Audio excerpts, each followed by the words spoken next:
안녕하세요 여러분. 4천만 명이나 가입한 실손보험이 곧 5세대로 바뀔 예정입니다. 오늘 영상에서는 5세대 실손보험이 무엇인지, 언제 출시되는지, 어떤 점이 달라지는지, 그리고 5세대로 갈아타야 할지 말지 고민하시는 분들, 어떻게 판단해야 할지 가입자 입장에서 알려드리겠습니다. 먼저 기본 개념부터 알아볼게요. 실손보험이란 의료비에서 건강보험이 보장되지 않는 급여 본인 부담금과 비급여 의료비를 보장하는 보험입니다. 즉 피보험자가 질병 상해로 인해 병원에서 치료를 받거나 약을 처방받는 경우 실제로 발생한 손실이나 실제 부담한 비용에 대해 보상하는 보험입니다. 1999년 실손보험이 처음 설계된 이후 현재 4천만 명이나 가입한 제2의 건강보험으로 자리매김했습니다. 실손보험을 이해하려면 의료비 항목이 어떻게 구성되어 있는지 이해해야 합니다. 진료비 세부 내역서를 발급해보면 급여, 비급여로 나누어져 있을 텐데요. 급여와 비급여는 건강보험 적용 여부에 따라 차이가 발생합니다. 급여란 건강보험이 적용되는 부분이고 비급여란 건강보험이 적용되지 않아 환자 개인이 부담해야 하는 부분입니다. 그러나 급여 항목이라고 해도 건강보험공단이 전액을 지원해주는 것이 아니어서 본인이 부담해야 되는 금액의 비율에 따라 일부 본인 부담과 전액 본인 부담으로 나누어지겠습니다. 실손보험의 경우 국민보험과 밀접하게 연결된 상품이기 때문에 금융당국의 관리와 감독을 받고 운영됩니다. 그래서 제도가 크게 바뀔 때마다 1세대, 2세대, 3세대로 구분해 왔습니다. 여기서 한 가지 중요한 점이 있습니다. 실손보험은 내가 원하는 세대를 직접 선택해서 가입하는 구조가 아닙니다. 가입할 때 그 시점에 판매 중인 세대만 가입할 수 있는 상품입니다. 즉 지금 가입하면 4세대이고 5세대가 출시된 이후에 가입하시는 분들은 5세대만 가입할 수 있습니다.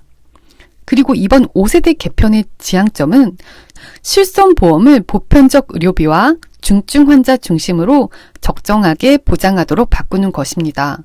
쉽게 말해 불필요한 보장은 줄이고 정말 필요할 때 도움이 되는 보험으로 바꾸는 것이라고 할 수 있겠습니다. 그렇다면 5세대 실손보험 언제 출시될까요? 금융당국은 공식적으로 2026년 상반기 출시를 예고했습니다.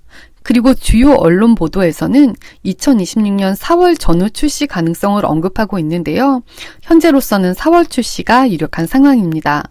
즉, 몇 달 안에 바뀌기 때문에 어떻게 해야 할지 미리 생각해 볼 타이밍이 바로 지금입니다. 5세대 실손보험 어떻게 바뀔까요? 이 부분이 가장 궁금하실 텐데요. 핵심만 짚어보겠습니다. 먼저 좋은 점부터 알려드릴게요. 첫 번째, 보험료가 저렴해집니다. 40대 남성 기준으로 1세대 실손보험은 월 54,000원, 2세대는 33,000원, 그리고 현재 4세대는 월 15,000원 정도 내고 있고요. 그런데 5세대로 가면 1,200원 정도까지 내려갈 것으로 전망됩니다. 연간 기준으로 보면 1세대 가입자가 5세대 가입자보다 약 50만 원가량 더 내는 셈입니다. 두 번째, 중증 환자에 대한 보장이 강화됩니다.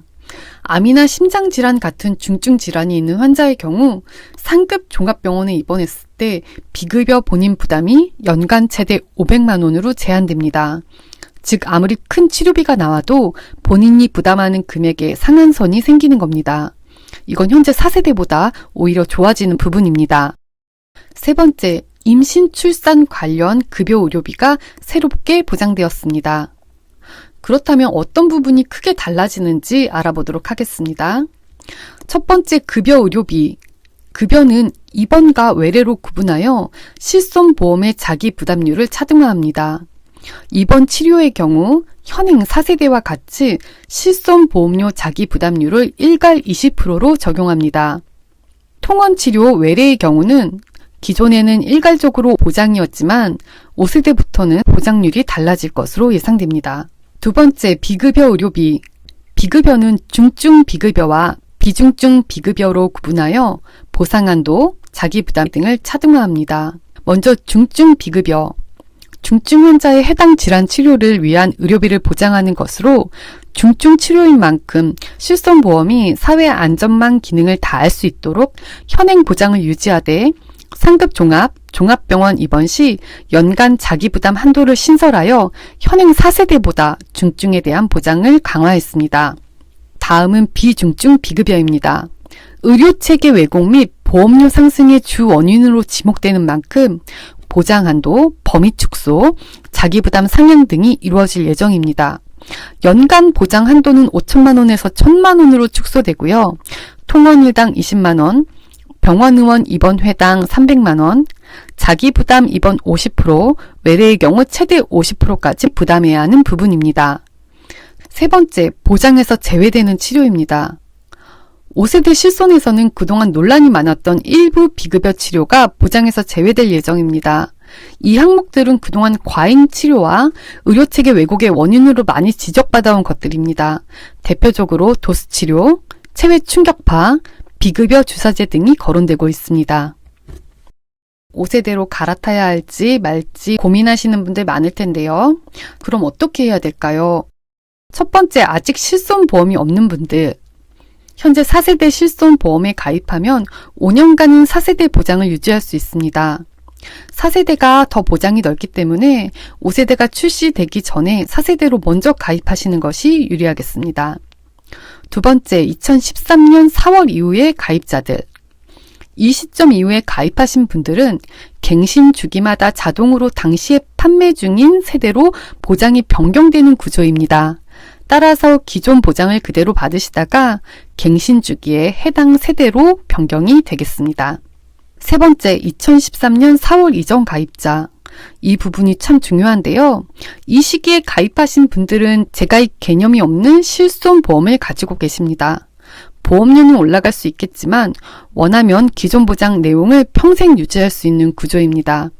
이에 해당하는 가입자분들이 무려 1,500만 명이나 되는데요. 이분들은 보장도 좋고 그동안 납부한 보험료도 많기 때문에 1세대 실손 가입자 중 특히 병원을 자주 가시는 분들이라면 당연히 유지하는 것이 훨씬 유리합니다. 2009년 9월까지 판매한 1세대 실손보험의 가장 큰 특징은 본인 부담금이 없다는 것이었습니다. 도수치료 자부담 재료의 보장 범위도 가장 넓었습니다. 보장을 넓게 가져야 하는 상황이라면 당연히 1세대가 유리합니다. 단 평소 건강해서 정말 병원 안 가시는 분들 계시죠? 지금 보험료가 너무 부담되는 분들은 5세대가 유리할 수 있는데요. 국민 연간 의료비가 인당 약 104만 3천 원으로 추정되는데요. 연간 진료비가 평균 수준보다 적은 분들은 과거 가입한 상품보다 5세대 실손보험이 더 유리하다는 분석도 나오고 있습니다. 유불리를 잘 따져봐야겠죠? 마지막으로 내가 몇 세대인지 모르시는 분들이 있습니다. 내 보험 찾아줌에서 확인할 수 있으니 궁금하시면 오늘 한번 확인해 보시는 것도 좋겠습니다. 오늘 영상이 여러분의 실손보험 결정에 도움이 되셨다면 좋아요, 구독 부탁드립니다. 다음 영상에서도 여러분에게 유용한 정보 드리겠습니다. 감사합니다.